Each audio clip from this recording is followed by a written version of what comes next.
Welcome to The Newsworthy. All the day's news in less than 10 minutes. Fast, fair, fun, and on the go. Thanks so much for pressing play today. We've got what you need to know today, from President Trump's tax plan to a hit TV show calling it quits, and everything in between, all in less than 10 minutes. I'm Erica Mandy. Today is Wednesday, September 27th. You ready? Let's do this. President Trump will be talking tax reform today. He plans to speak about it in Indiana, and we can expect a big push for it. So here's what we know about the plan so far. The AP says it would cut taxes for corporations, bringing the rate down from 35% to 20%. Also included, instead of 7 tax brackets with different percentages for different levels of income, there would only be 3. Supporters say, yes, please. They think it will lead to business growth and a simpler system all around. Critics, though, say, how do we make up for all the money we won't be getting? And they worry the government debt will go up big time. More details expected today, and then TBD if the plan will actually pass through Congress and change our taxes. By the way, it's official. That push to replace Obamacare is dead. Well, at least for now. The Republicans who supported the latest proposal gave up on trying to get enough votes. They knew it wouldn't happen. So they said they'll focus on the tax thing for now and come back to that healthcare thing another time. President Trump now says he'll be going to Puerto Rico next Tuesday. Of course, he'll be taking a look at the devastation left behind from Hurricane Maria last week.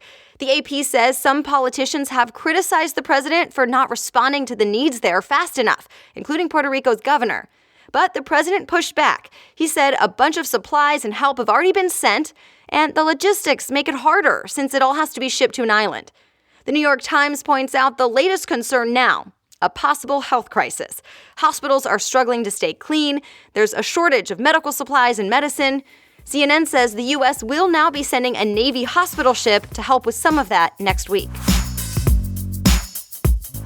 Big news from Saudi Arabia. Women will finally be able to drive. Yeah, they couldn't before. There was a long-time ban, and it was that thing that told the rest of the world women still don't have a lot of freedom there. But the country announced the ban will be lifted starting in June of next year.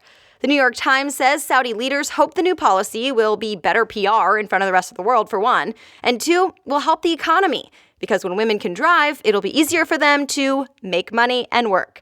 Bloomberg said many women are very excited about this, that it really does help them feel like they have some more freedom, and that people were yelling congratulations to each other in the streets after the announcement yesterday. Not everyone, though, is happy about it. Some conservatives in Saudi Arabia are pretty uncomfortable. One critic even apparently said driving hurts women's ovaries. No. All right, for those of you who use Twitter, have you ever spent several minutes working to cut down your message to perfectly fit within one tweet? You know, because you can only put in 140 characters. That's what Twitter is known for. Well, that may change, and Twitter may even double it to 280 characters. The social site is testing that idea with a small number of people to see how it goes. Twitter originally chose a limit of 140 because back in its early days, tweets were sent as texts, and at the time, texts were also limited. But now Twitter says that limit isn't as necessary, so they hope a change could lead to more people giving Twitter a go. Another top exec at Equifax is out. This time, it's the CEO. CNBC reports he suddenly retired, but he'll still get something like an $18 million pension. Not bad. Equifax is that company that got hacked, and it put 143 million customers' personal info at risk.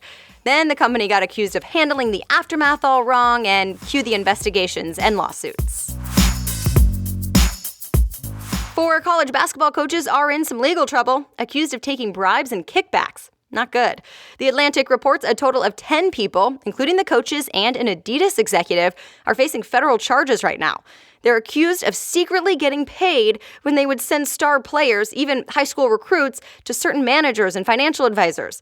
The coaches are from universities including Auburn, Oklahoma State, USC, and University of Arizona. There is an all-time high to report, and it's not the good kind. It's about new cases of STDs in the U.S. Yikes. CBS News says the annual report from federal health officials is now out, and yes, it shows those diseases on the rise in 2016. you love those shows where they go out and renovate homes, you may feel a little heartbreak in a moment. The next season of Fixer Upper will be the last season. The LA Times says the stars of the show, Chip and Joanna Gaines, now say they want to leave the show to focus on family and their business. Apparently, they have a deal with Target for a home and lifestyle brand, and that's just one of their many ventures. By the way, Time reports Fixer Upper was one of the highest rated shows in the history of HGTV, so I'm sure that channel is sad to see them go. The 5th and final season starts in November. When you hear the word Dyson, what do you think? Vacuums, right? Well, now the same company of those high-end vacuum cleaners is getting into the car biz. The Wall Street Journal reports the company plans to have an electric car on the streets as early as 2020. And the founder said, don't expect something that looks like everybody else's car. Dyson plans to do this alone and do it differently. So we'll see. So a bunch of the Kardashians are pregnant. The latest news is about Khloe. TMZ says Khloe and NBA star Tristan Thompson are now expecting. So that's apparently 3 Kardashians now having a baby. Because remember, Kim and Kanye West are having a kid through a surrogate, and reports say Kylie Jenner is also pregnant. Rapper Travis Scott is the dad. So there you have it. Their reality show may go on for decades. And that's it. You're all caught up. As always, read more at thenewsworthy.com. Just click show notes and find today's episode. All the stories I talked about will be right there with the links.